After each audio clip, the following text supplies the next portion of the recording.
السلام علیکم ورحمۃ اللہ وبرکاتہ۔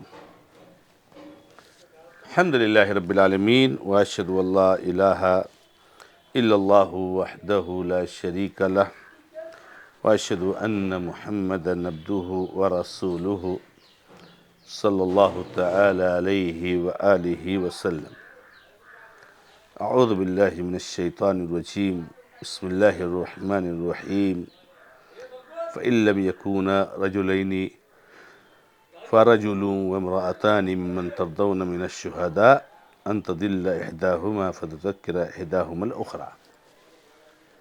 معزز اور موقر ناظرین و ناظرات، سلسلہ تفسیر قرآن شعبہ دعوت و تبلیغ جماعت المسلمین محصلہ کے اس پروگرام میں آپ کے سامنے سورۃ البقرہ آیت نمبر 282 کا ایک حصہ پیش کیا گیا ہے۔ اس آیت کریمہ کی تفسیر اور تشریح اور توضیح الحمدللہ گزشتہ متعدد دروس سے ہو رہی، اور بات یہاں تک پہنچی تھی کہ جب کوئی لین دین کرے، کوئی قرض وغیرہ کا معاملہ ہو تو اس کو لکھ لیں۔ لکھنے کے بارے میں خاص توجہ اللہ نے فرمائی تھی کہ گواہ بنا لیں۔ گواہی میں بات آئی تھی کہ دو گواہ چاہیے، دو مرد۔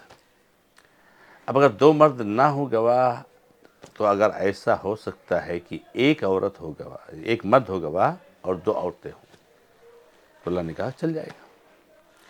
بات یہاں رہ گئی تھی کہ ایسا اللہ تعالیٰ نے کیوں حکم دیا ہے کہ ایک عورت جو ہے کیا نام ہے گواہی نہیں دے سکتی، بلکہ ایک مرد کی جگہ پر دو عورتیں ہوں گی۔ اور اس سے پہلے اللہ تعالیٰ نے فرمایا کہ ممن ترضون من الشہداء، یعنی شہداء میں سے جسے تم راضی ہو۔ اس کا کیا مطلب ہے؟ راضی ہونے کا مطلب یہ ہے کہ جو عادل ہوں، ثقہ ہوں، قابل اعتماد ہوں، سچ بولنے والے ہوں، حق پرست ہوں، حق گو ہوں، تو ایسے لوگوں کو گواہ بناؤ۔ ایسا نہیں کہ جھوٹے اور کذاب لوگوں کو آپ گواہ بنا دیں اور پتہ چلا کل جھوٹ بول دیں۔ حق پسند حق گو نہ ہوں، کل جو ہے پتہ چلا کہ کسی اور سے پیسہ لے کر کے اس کے موافق میں گواہی دے دیں۔ تو گواہی عادل، ثقہ، نیک، متقی، قابل اعتماد اور پرہیزگار لوگوں کو گواہ بنایا جاتا ہے۔ ہر کسی کو گواہ نہیں بنایا جا سکتا۔ فاسق کی گواہی نہیں قبول کی جائے گی، فاسق کو گواہ نہیں بنایا جائے گا۔ تو یہ آپ نے جو ہے اللہ رب العزت کے حکم میں یہ سنا کہ رب العزت نے حکم دیا ہے کہ ایسے لوگوں کو گواہ بناؤ جس سے تم راضی ہو، خوش ہو۔ اب اپنے معاشرے، آپ گھر میں آپ دیکھیں، آپ معاشرے سماج میں دیکھیں کہ کون لوگ ہیں جو قابل اعتماد ہیں، ثقہ ہیں، نیک ہیں، متقی ہیں، پرہیزگار ہیں۔ ایسے لوگوں کو گواہ بناؤ۔ یہاں پر اللہ تعالیٰ نے اس چیز کی طرف اشارہ کیا ہے کہ ایک مرد اور ایک مرد نہ ہو تو دو عورتیں کیوں چاہیے؟ ایسا کیوں نہیں کہ بھائی ایک مرد گواہی دے اور ایک مرد نہ ہو تو ایک عورت گواہی دے؟ کون سا مسئلہ ہے؟ نہیں، عورت اور مرد کے بیچ میں بہت فرق ہے۔ وَلِلرِّجَالِ عَلَيْهِنَّ دَرَجَةٌ، عورتوں کو ایک درجہ فوقیت حاصل ہے۔ اور یہ چیز اسلام نے بڑی واضح طور سے بیان فرمایا ہے کہ ما رأیت من ناقصات عقل و دین، کہ عورتیں ناقص العقل ہوتی ہیں اور عورتیں ناقص الدین ہوتی ہیں۔ ناقص العقل اسی لیے کہا گیا کہ ایک عورت، دو عورت کی گواہی ایک مرد کے مقابلے میں قبول ہے، اور ناقص الدین اس لیے کہا گیا کہ حیض اور نفاس کے ایام ہوتے ہیں، نماز نہیں پڑھتے۔ تو عورتوں کی عقل مردوں کے مقابلے میں کم ہوتی ہے۔ اور یہ صرف شریعت کی بات نہیں ہے، یہ پریکٹیکل ہے، یہ پریکٹیکل ہے۔ آج اپنے معاشرے اور سماج میں قدم قدم پر ہم اس کو محسوس کر رہے ہیں۔ اسی لیے اللہ کے نبی علیہ الصلاۃ والسلام نے فرمایا لَن يُفْلِحَ قَوْمٌ وَلَّوْا أَمْرَهُمْ إِلَى امْرَأَةٍ، وہ قوم کبھی کامیاب نہیں ہو سکتی جو اپنا معاملہ عورت کے ہاتھ میں دے۔ عورت کے ہاتھ میں دے دے تو ایسی قوم کبھی کامیاب نہیں ہوگی۔ یہ عورت کے تعلق سے بتایا گیا، کیونکہ عورت اس مزاج کو، اور مزاج میں جو مضبوطی ہوتی ہے، جو طاقت ہوتی ہے، اور جو چیزیں ہوتی ہیں، وہ عورت کے اندر نہیں موجود ہے۔ اب ظاہر سی بات ہے کہ جس کے اندر وہ صلاحیت ہی نہیں ہے، جب آپ اس کو اس چیز کا ذمہ دار بنا دو گے تو کیا حال ہوگا، آپ سمجھ سکتے ہو؟ آپ سمجھ سکتے ہو؟ اور آج دنیا میں جو فساد ہم دیکھ رہے ہیں، اس کی ایک بڑی وجہ یہ بھی ہے کہ عورتوں کو اونچے اونچے عہدہ پر بٹھایا گیا، اونچی اونچی ذمہ داریاں دی گئیں۔ کتنے ممالک کی حاکم ہیں عورتیں، تو عورتیں ناقصات عقل ہیں، اور یہ کوئی ان کی توہین نہیں ہے، یہ فطری جو چیز ہے نا، اس کو اللہ تعالیٰ بیان فرما رہے ہیں۔ جب ان کی تخلیق ہی ایسی ہے، اللہ نے ان کو بنایا ہی ایسے ہے، تو اس کو بیان کر رہا ہے رب العزت، تاکہ ہم سمجھیں کہ عورت اور مرد میں فرق ہے۔ اور جیسے کہ میں نے کہا ہے، معاشرے اور سماج میں ہر جگہ اس کو محسوس کریں گے کہ عورت جسمانی اعتبار سے بھی، عقل کے اعتبار سے بھی، سوچ اور بچار کے اعتبار سے بھی مردوں کے مقابلے میں کمتر ہے، مردوں کے مقابلے کمتر ہے۔ تو اللہ رب العزت نے یہاں پر یہ کہا ہے کہ اس کا مقصد یہ ہے کہ ایک مرد ہو اور دو عورتیں ہوں، کہ دو عورتیں ایک مرد کی جگہ پر ہوتی ہیں، کہ اگر ان میں سے کسی کو چوک ہو جائے تو اس دوسرے عورت یاد دلاتی ہے۔ اکیلے اس لیے نہیں رکھا ہے کہ اس سے چوک ہوگی، غلطی ہوگی، کوتاہی ہوگی، تو اگر اس کو کچھ چوک ہو گئی نا تو دوسرے عورت یاد دلاتی ہے۔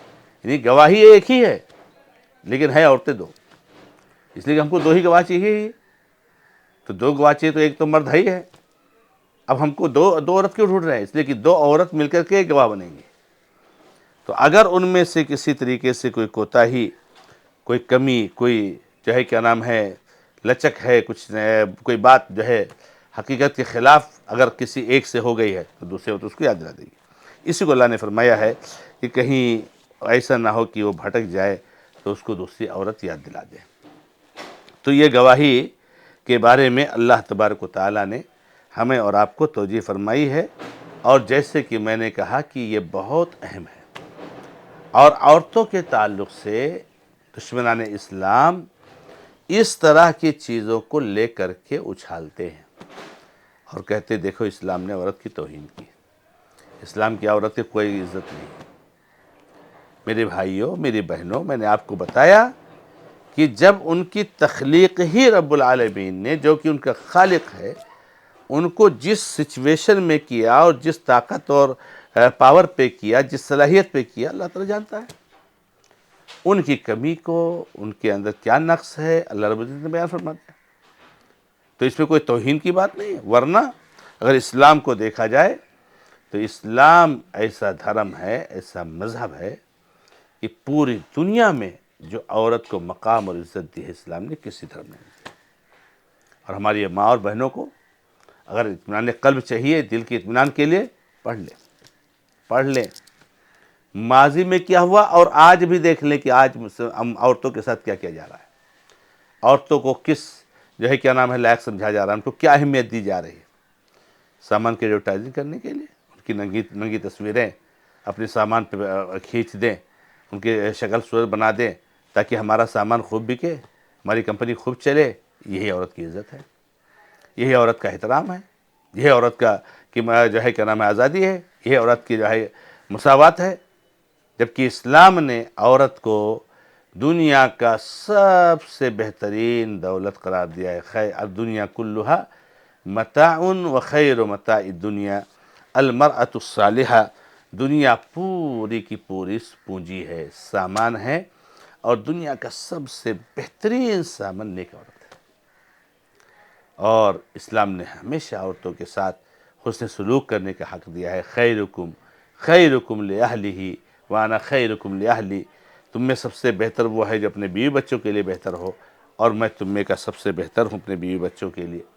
اللہ کے نبی علیہ السلام کی کتنی حدیث ہے، کتنی حدیث ہے۔ نبی علیہ السلام کے بارے میں اما عائشہ کہتی ہیں کہ اللہ کے نبی صلی اللہ علیہ وسلم نے کبھی کسی عورت پر ہاتھ نہیں اٹھایا۔ تو عورت کی عزت اور اس کا احترام، اس کا حقیقی مقام یہ اللہ رب العزت نے نبی صلی اللہ علیہ وسلم کے ذریعے بیان فرمایا ہے۔ تو دشمنان اسلام کو ضرورت نہیں ہے کہ وہ اس طرح کی آیتوں کو لے کر کے اور معاشرے اور سماج میں اضطراب پیدا کریں، ان کو اپنی اصلاح کرنی چاہیے۔ تو اللہ رب العزت نے یہاں پر یہی بیان فرمایا ہے کہ وہ عورتیں اگر دو ہیں تو ان میں سے اگر کسی کو کوئی چوک ہو جاتی ہے، غلطی ہو جاتی ہے، تو دوسری عورت اس کو یاد دلا دے گی۔ اس لیے اللہ تعالیٰ تو اس حصے میں جو حکم ہے وہ یہ ہے کہ گواہ بنا لیں جو بھی معاملہ ہے اس پر، اور گواہ دو مردوں کو بنائیں۔ اگر دو مرد نہیں ملتے ہیں تو دو عورتیں اس کی جگہ پر ایک مرد کی جگہ پر ہو سکتی ہیں، ایک مرد اور دو عورت اس طریقے سے گواہ چل جائیں گے، اور ان کا بھی باقاعدہ نام ہونا چاہیے، اس پر دستخط ہونی چاہیے اور پورے ڈیٹیل ہونی چاہیے۔ اللہ رب العزت سے دعا ہے کہ رب العزت ہمیں اور آپ کو سب کو قرآن کریم کی ان توجیہات کو اپنی زندگی میں نافذ کرنے کی توفیق عطا فرمائے۔ ھذا ما عندی، اللہ تعالی عالم، والحمد للہ رب العالمین، وصلی اللہ علی محمد وسلم تسلیما کثیرا، والسلام علیکم ورحمۃ اللہ وبرکاتہ۔